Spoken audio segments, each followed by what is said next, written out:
بانوی بزرگ پرفخانه تشکر میکنیم از مردم بزرگ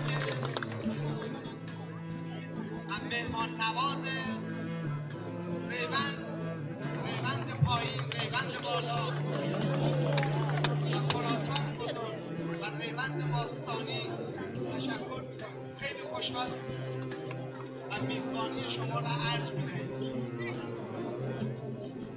انشاءالله نبود پربرکت کشاورزی پربرکت از کاروان‌ها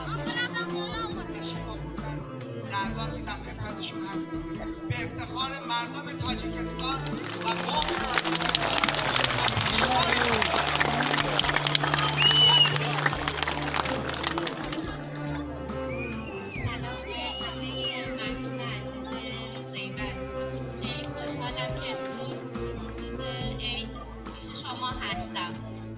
ایران اومدم و توی ایران عاشق تاجیکستان بودم. خیلی دوست داشتم که کشور شما رو ببینم و مردم شما رو، فرهنگ رو از نزدیک ببینم.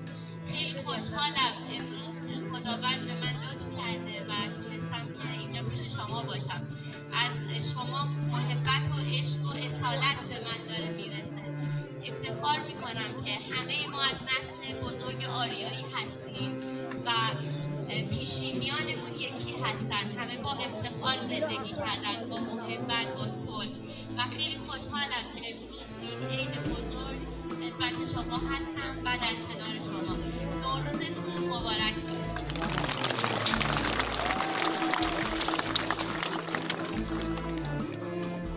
یک لحظه خواهش می‌کنم.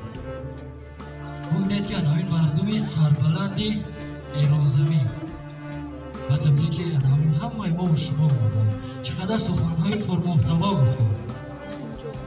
ببینید من برای انعامی مادر عزیز، برای انعامی زنی که واقعا هم جرأت کردن آمدن میگن که قصر زری به زن خوب کلبه ویرانه است. قصر زری به زن خوب کلبه ویرانه است، در بیابان بحر مرد آغوش زن کشانده است. وقتی هر وقت نکود از زندگانی این زن است، زندگی در زن نباشد، مرد را غمخانه است. زن ببخشد مرد را شیرینی های زندگی، هر کی قدر زن نداند از حیرت بیگانه است. بیا دوستان گرامی، با افتخار انعامی مهمان یک خاصی پرمال بزنید.